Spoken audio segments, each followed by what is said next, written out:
The strongest arm on earth tournament and super matches will happen on August 15th at the Shaw Classic event. This year's Shaw Classic will have two important competitions, strongest man on earth, and the other one which we are more interested in is the strongest arm on earth. Devin Larratt is also going to be in attendance as a guest. The confirmed list of super matches looks something like this: Brian Shaw versus Brandon Allen, the main event super match. Eddie Hall versus Robert Oberst. Eddie Hall recently practiced with Neil Pickup. It didn't look like a very hard training session. Maybe it was and they didn't show the entire footage to us. Maybe rest of the training was available to members only. But he was working mostly on technique. And his technique, despite not arm wrestling at all in this time period since the Brian Shaw match, still looks better than Brian, or at least it seems that way to me. Anyways, he's taking this upcoming match very serious. Then Gabriela Vasconcelos versus Sarah Backman was the third match, but it has been cancelled, or I should say replaced now, since Sarah Backman got injured and she had to get her shoulder operated. We have already discussed that news on the channel. So the replacement match is Gabriela versus Jocelyn Brisson. I think Jocelyn got too strong too early for her own good. She's being thrown at women like the number 3 in the world, Egle Vetkute, and after losing to her, the number 2 in the world, Gabriela Vasconcelos. We can argue that in tournament format,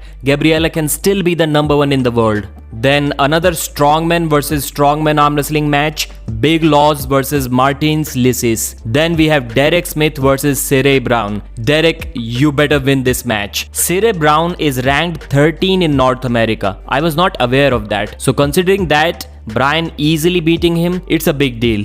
And since we were talking about Cirie Brown, let's discuss his practice pull with Brian Shaw, which Brian recently uploaded on his channel. So first, take a look at this clip. I think Brian is making a beginner's mistake here, because once you commit your body weight, commit to dropping your body weight for a top roll win, and it doesn't happen, you get stopped right in the center, your pronation gets killed, you do not double down on that move. There is no way anyone on this planet can do anything from there, because if your pronation was strong enough, you wouldn't have been in that place in the first position. And since your opponent forced you there, then destroying whatever pronation you have left is going to be an easy day for him. I don't care if hooking is the last option available to you. You absolutely hate that move. Still, from this position, which Brian Shaw is in this screenshot, you have to immediately stand up and commit to an inside hook, a defensive style hook. And that is if your opponent isn't fast enough to already drag you down before you even get a chance to stand up. Because most experienced arm wrestlers will do that. Looking at this, you may remember the first round of Hermes Gasparini versus Alijan Muratov match. Hermes was also doing the same thing. He realized that he is just dropping his body weight and his pronation is getting eaten up, and then Alijan immediately dragged him down for a fast pin. Later on, we saw Hermes also committing to a hook. When does Hermes hook, and that too on the left arm? That's because he didn't make the beginner's mistake. He knows that once you have dropped your body weight and your pronation is gone, hooking is the last option available.